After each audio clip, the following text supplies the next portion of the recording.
il y a 95% de chances que tu ne comprennes rien à l'argent et à la richesse. 95%, c'est beaucoup, hein? Regarde. Combien y a-t-il de millionnaires dans le monde? Je te rassure, je ne le sais pas, mais mon ami Google va me le dire, enfin il va nous le dire, ok? Donc je le tape, hein. Combien y a-t-il de millionnaires dans le monde? Point d'interrogation. On va avoir la réponse tout de suite et on va, si jamais tu as envie d'aller voir, sur Statista. Alors, Statista, combien de millionnaires dans le monde? Blablabla, blablabla, UBS, donc Banque Suisse qui a fait la recherche, est tombé à 44 contre 45. Le nombre de millionnaires en dollars dans le monde a notamment diminué de 3,5 millions en 2022 pour s'établir à 59,4 millions de millionnaires dans le monde. Nanana. Bon, voilà, tu vois à peu près là où il y a la plus grande concentration de millionnaires, c'est aux États-Unis. Et la France arrive en 3e position. Bon, je ne vais pas m'étendre sur ce sujet-là. Merci Google d'avoir répondu à ma question. Maintenant, une autre question se pose à toi et à moi. Sur ces 59,4 millions de millionnaires, combien s'affichent? Combien affichent leur fortune sur les réseaux sociaux? Moi, je te le dis directement, je n'ai pas trouvé de réponse. Il n'y a aucune information sur ce sujet sur Internet, pas que je sache. Donc, j'ai fait ma petite évaluation personnelle de ce sujet. J'ai évalué à 1% de ce nombre le nombre de millionnaires qui s'affichent, soit 594 000 personnes qui affichent leur fortune de façon ostentatoire, voiture, maison, etc. Tu vois de quoi je parle. Du coup, j'ai une question.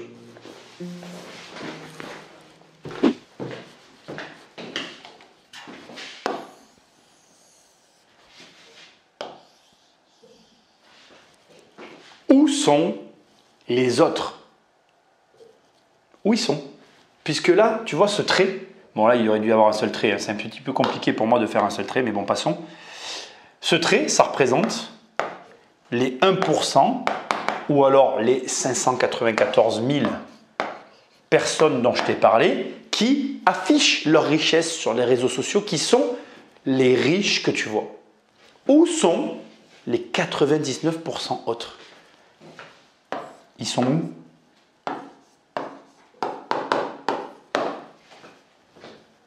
Pourquoi tu ne les vois pas? Parce que ils ont l'air pauvre. Et tu sais, quel est le problème en fait? C'est que toi, tu bases ton raisonnement sur ces 1%. Alors ok, 1% c'est moi qui l'ai évalué, je te le répète parce que c'est important. Mais crois-moi, c'est vraiment la minorité qui s'affiche. La majorité est cachée, peu importe le chiffre. Toi, tu crois qu'un riche, c'est les 1% que tu vois? Et les 99 alors? Ils sont où? Regarde. En fait, tout ça, c'est un problème de manière de penser. Ok? On va commencer par la première étape et je vais te montrer comment la plupart des gens pensent. Et on va se réduire jusqu'à la fin. Ici, on va mettre les pauvres. Pour les pauvres, l'argent, ça sert à payer les factures. Et du coup, qu'est-ce qui se passe? Si jamais un pauvre veut se payer un plaisir, il va échanger le plaisir contre une facture. Ça veut dire quoi? Ça veut dire que pour se payer un plaisir, il ne va pas payer une facture. Et il va rouler comme ça, parce qu'en réalité, il dépense tout son fric.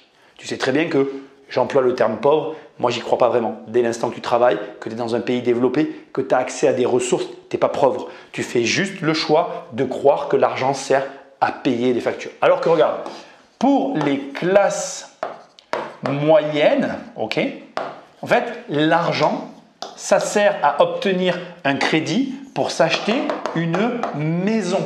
Et du coup, on va attendre 25 ans pour pouvoir se faire plaisir. Et là, tu vois bien que là encore, c'est toujours une manière de penser.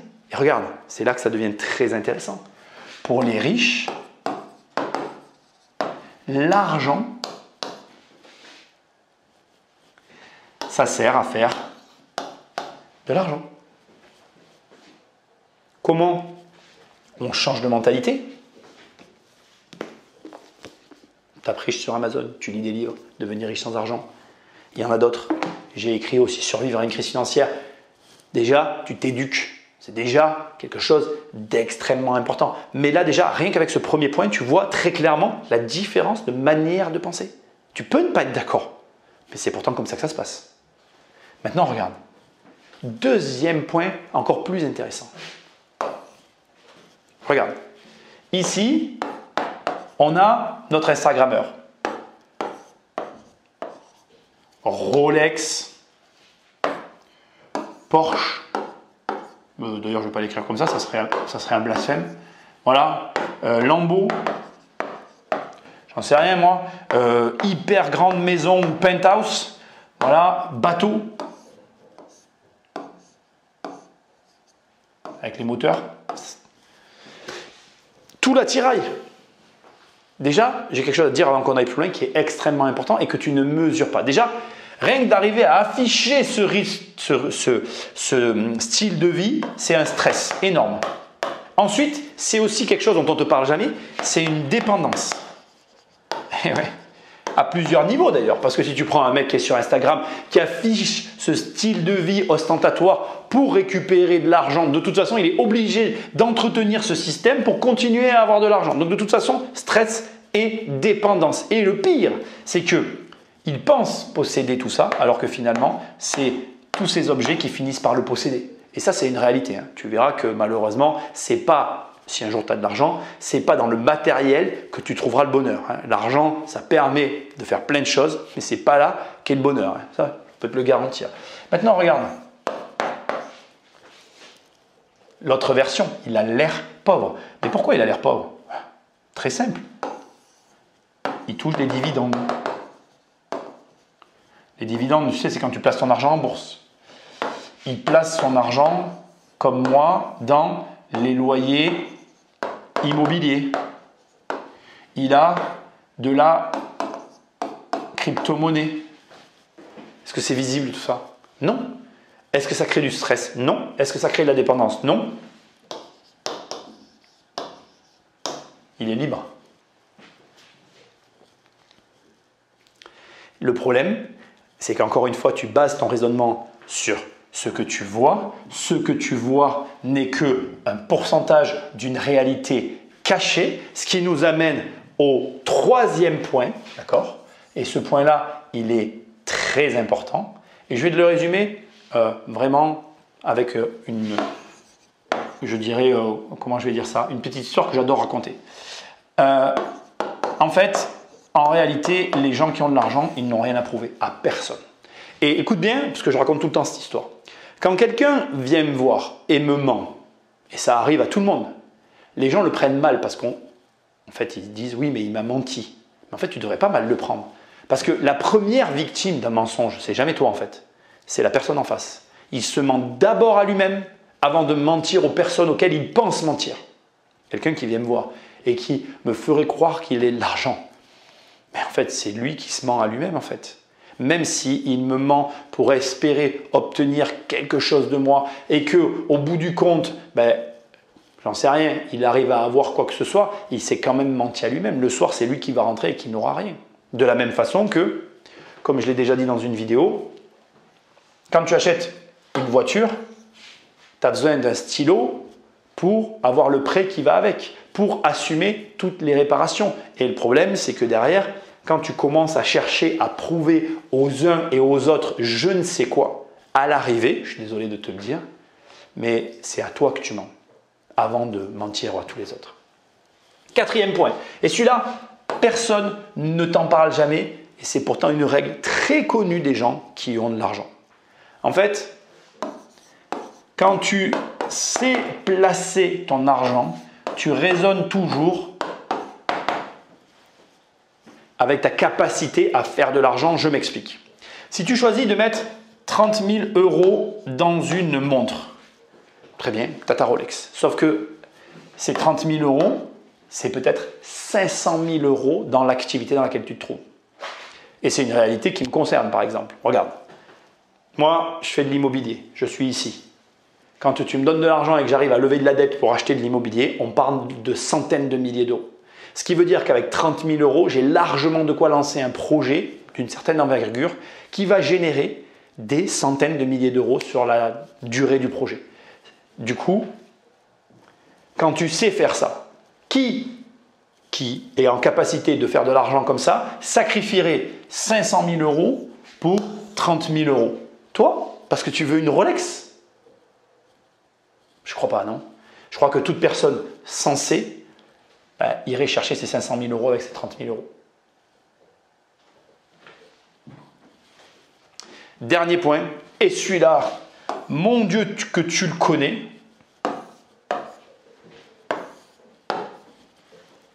Les gens qui ont de l'argent achètent des passifs.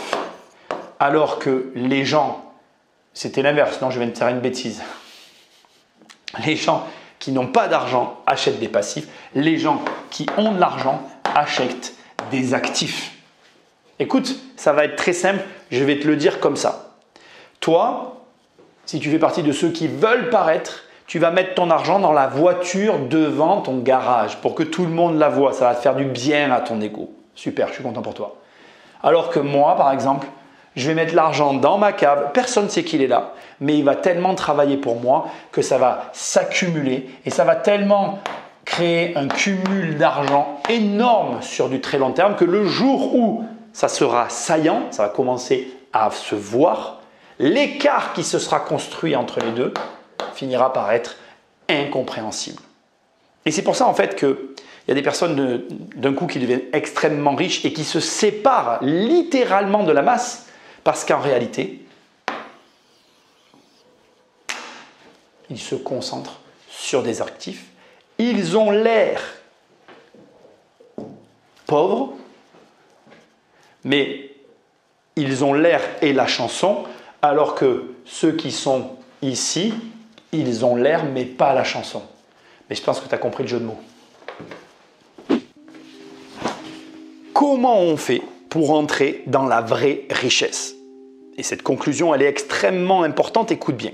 Le problème, c'est que les classes moyennes et les pauvres qui ont reçu un peu d'argent vont copier les 1% qui affichent leur fortune. Et en faisant ça, ils se fourvoient totalement et ils se crament financièrement.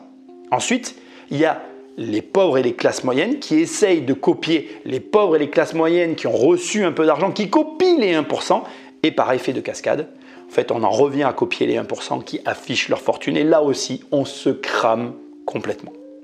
Et tout ça parce que ce que l'on observe et ce que l'on croit, ce que les yeux voient et que les oreilles entendent, le cerveau le croit. Rappelle-toi de ça. Et le sujet de cette vidéo, il est extrêmement important. Pourquoi? Parce que avoir l'air pauvre, c'est quelque chose d'hyper important dans les comportements, de signaux qui sont envoyés par ceux qui ont de l'argent. Et crois-moi, quand tu vas avoir l'habitude, tu sauras reconnaître ceux qui ont de l'argent de ceux qui n'en ont pas. Dernier élément hyper important que j'ai sous-entendu et que je veux préciser pour conclure, le fond du problème de ces fameux 1% qui s'affichent. C'est que d'abord, c'est très difficile de faire la part des choses entre le vrai et du faux, parce qu'au milieu de ceux qui s'affichent, il y a les faux riches et les vrais riches, mais ça, on ne va pas en parler, sinon la vidéo sera trop compliquée. Mais surtout, c'est que, en partant du principe qu'ils sont tous vrais, la plupart le sont dans des conditions qui ne sont pas duplicables. Et l'un des principes de la fortune, c'est sa duplicité, c'est la capacité à reproduire le mécanisme pour toujours plus accumuler d'argent. Et dans cette masse énorme de gens que tu ne vois pas, parce qu'ils ne montrent rien, se cache la duplicité, se cache ta capacité à reproduire leur business et à toi-même t'enrichir. Donc, la conclusion, c'est que bien évidemment que l'habit ne fait pas le moine, mais surtout, intéresse-toi bien plus à ceux qui ne laissent rien transparaître, mais qui transpirent l'argent, alors que ceux qui te montrent tout ce qu'ils ont à étaler le font souvent dans de mauvais intérêts et t'induisent en erreur. Garde l'œil ouvert, le bon, et Si tu as envie d'avoir plus d'informations, tu peux aller sur Amazon, tu as mes livres, tu tapes riche à devenir riche sans argent qui apparaît ou crise financière. Mon autre livre va apparaître, survivre à une crise financière. Sinon, tu as immobiliercompagnie.com où là, tu as toutes les ressources que je mets à ta disposition. Explose-moi les pouces bleus, like, partage, abonne-toi et je te dis à très bientôt dans une prochaine vidéo. Salut!